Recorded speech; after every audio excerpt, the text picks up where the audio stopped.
사람의 이름은 매우 중요합니다.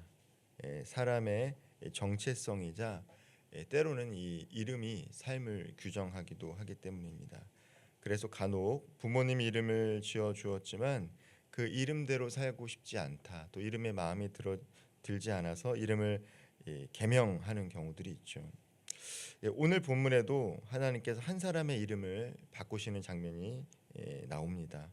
새로운 정체성과 삶의 방향을 통해 하나님의 역사를 이뤄가기 위해서 바로 아브라함과 사라의 이름을 바꾸시는 것이죠.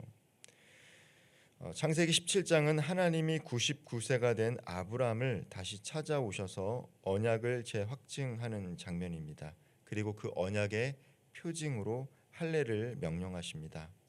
그리고 아브라함의 이름과 사라의 이름을 바꾸십니다. 하나님은 한 사람을 지금 모습에 묶어두지 않으신다라는 것이죠. 하나님의 약속 안에서 새롭게 변화시켜 주시고 그렇게 삶을 살아가도록 인도해 주신다라는 것을 우리는 알 수 있습니다. 본문 1절에서 하나님은 자신을 이렇게 소개합니다. 나는 전능한 하나님이라. 너는 내 앞에서 행하여 완전하라. 엘샤다이, 하나님의 호칭 중에 하나가 전능하신 하나님, 엘샤다이라고 하나님을 소개하고 있어요. 특별히 창세기 17장에서 하나님의 호칭이 매우 중요합니다.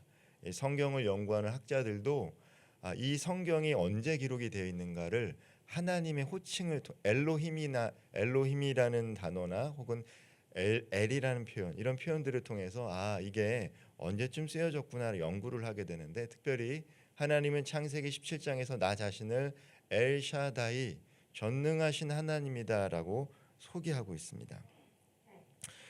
이것은 왜 중요합니까? 하나님께서 약속을 하셨는데 그 약속을 공수표로 돌리지 않겠다라는 거예요. 내가 어떠한 존재인지를 아브라함에게 얘기해요. 우리들은 약속을 하지만 약속을 지키지 못하죠. 그래서 흔히 우스갯소리로 공수표를 남발한다라는 표현을 쓰기도 합니다. 그러나 하나님은 사람이 아니시기에 실언을 하지 않으세요. 약속을 하면 반드시 지키시는 분이 하나님이십니다. 지금 왜 하나님이 나는 전능한 하나님이다라고 말씀하시는 게 중요하겠습니까? 왜냐하면 아브라함에게 약속을 하셨기 때문이에요. 그런데 아브라함은 여전히 사례를 통해서 자녀를 낳지 못했습니다. 이스마엘을 태어났지만 약속의 자녀는 아니었어요. 13년이 흘렀고 아브라함도 어느새 100세를 앞두고 있었습니다. 그리고 사례는 90세였고 여전히 불임이었어요. 현실만 보면 더 이상 자녀를 낳을 수 없는 물리적인 상태입니다. 그런데 그 불가능한 그 현실 속에 하나님께서 찾아오셔서 나는 불가능한 것을 가능케 하는 전능한 하나님이다라고 말씀해주고 있는 것이죠. 그리고 내가 누구인지를 기억하라는 거예요. 하나님은 아브라함에게 내 앞에서 행하여 완전하라고 말씀하십니다. 이 말은 흠없는 완벽한 삶을 살라라는 것이 아니에요. 하나님의 전능성을 믿고 그 앞에서 흔들리지 않고 살아가기를 당부하는 말씀입니다. 그리고 언약 백성답게 순종의 삶으로 걸어오라는 초청이기도 합니다. 하나님은 아브라함의 이름을 바꾸십니다. 아브라함은 존귀한 아버지라는 뜻을 가지고 있어요. 그런데 하나님은 이 존귀한 아버지, 멋진 이름이지만 그 이름을 아브라함, 곧 많은 열방의 아버지, 많은 민족의 아버지라고 바꿔주십니다.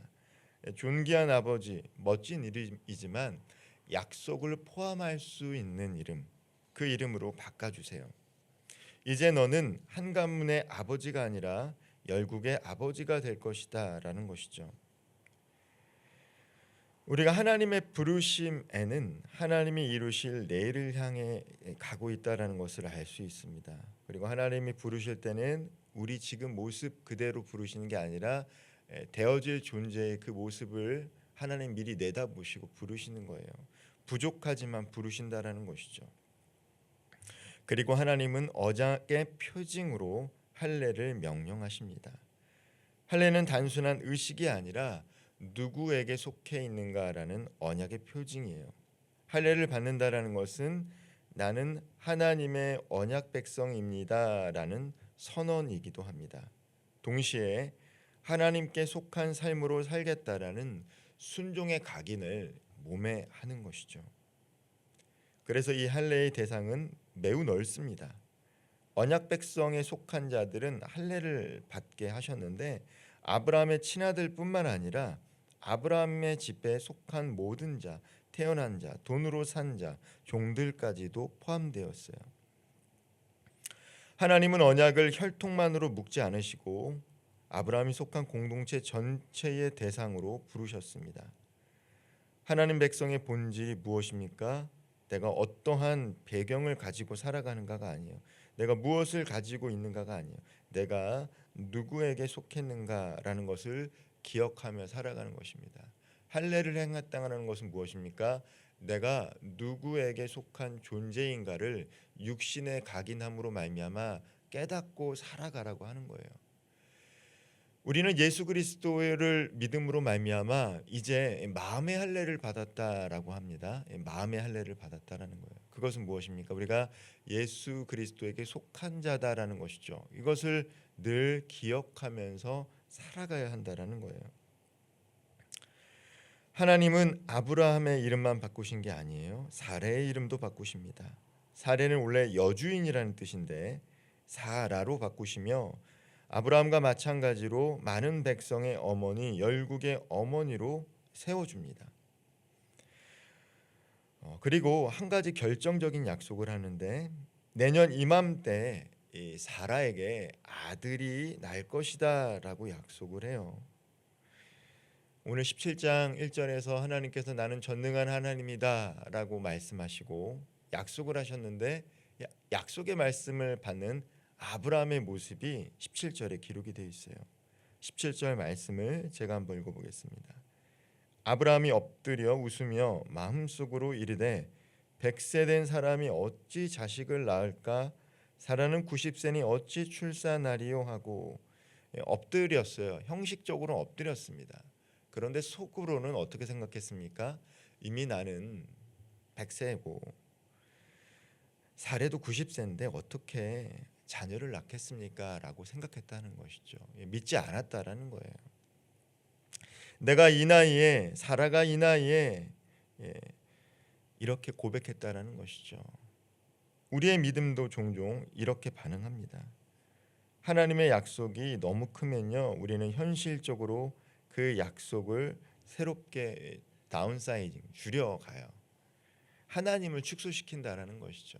우리의 믿음의 분량대로.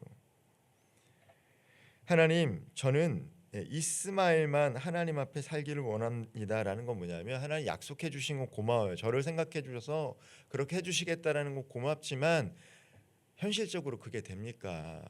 하갈을 통해서 낳은 이 이스마엘이라도 잘 키워주십시오라고 하나님의 약속을 우리 스스로 축소할 때가 있다는 것입니다. 이것은 매우 경건한 기도처럼 들리지만 불신이에요. 하나님께서 약속하셨는데 믿지 않는다라는 것이죠.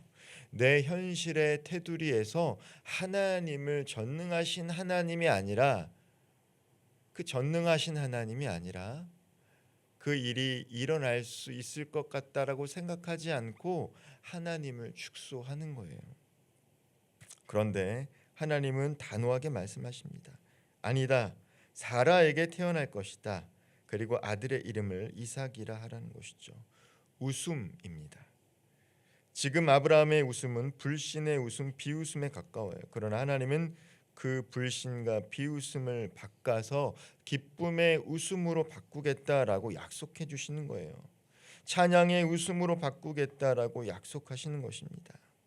그렇습니다. 때로는 우리가 하나님을 온전히 신뢰하지 않아도 하나님은 부족한 우리의 삶 가운데 하나님의 약속을 이뤄가시는 분인 줄 믿으시기를 바랍니다.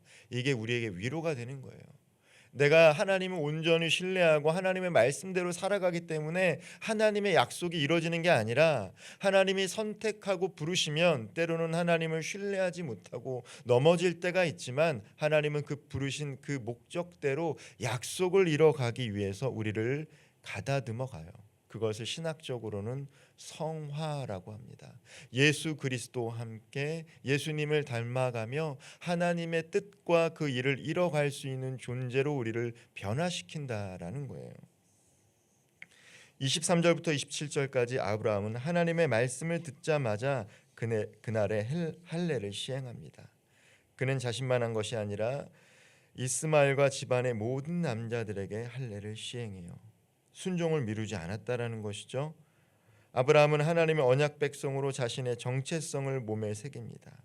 하나님이 우리를 새롭게 부르실 때 그 부르심은 결국 오늘의 순종으로 이어져야 돼요.